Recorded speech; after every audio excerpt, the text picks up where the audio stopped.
शिव गुरु आ गेलन बान के मोटरिया जी। शिव गुरु आ गेलन बान के मोटरिया जी। शिव गुरु आ गेलन बान के मोटरिया। शिव गुरु आ गेलन बान के मोटरिया जी। शिव गुरु आ गेलन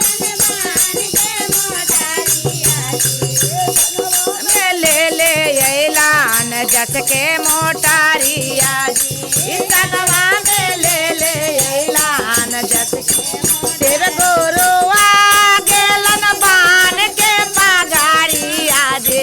शिव गुरु आ गेलन बान के पगारिया। ये संगवा में ले ऐलान जस के मोटारिया। लान जस के मोटारिया जी। संगवा में ले जस के मोट। ना देखलन जात पात ना देखलन ओ मारिया जी। ना देखलन जात पात ना देखलन ओ मारिया। ये हमारा से छोटे छोटे बन गेलन से सिया। ये हमारा से छोटे छोटे बन गेलन से सिया। ये हमारा से छोटे छोटे बन गेल। में ले ऐलान जस के मोटारिया जी। संगवा में ले ऐलान जस के मोटारी। अलेंदर भैया आ गेलन बान के पगारिया जी। अलेंदर भैया आ गेलन बान के पगारिया जी। ये संगवा में ले ऐलान जस के मोटारी। ये हथवा में ले ऐलान जस के। जात पात ना देखलन ओ मारिया जे। ना देख जात पात ना देखलन ओ मारी।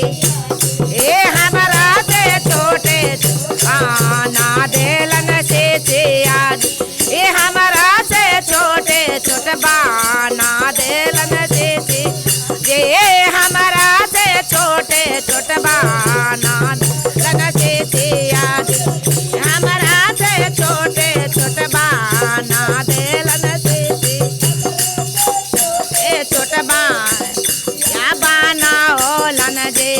हमारा से छोटे छोटे शिष्या बाना होलन।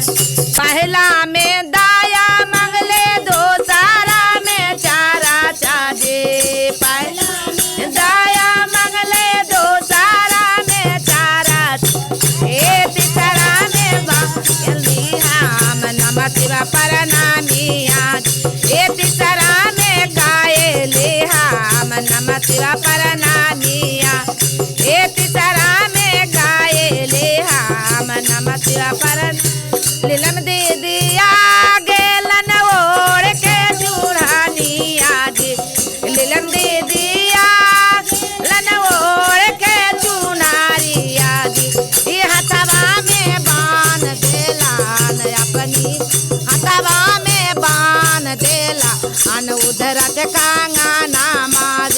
ये हथवा में बान देला उधरत कांगाना माज। ना देखलन जात पात ना देखलन ओ मारिया। ई ना देखलन जात पात ना देखलन ओ मारी। ए हमारा से छोटे छोटे बाना देलन से ए हमारा से छोटे छोटे बाना देलन से ए हमारा से छोटे छोटे बाना देलन से ए हमारा से छोटे छोटे बाना देलन से। नमः शिवाय नमः शिवाय।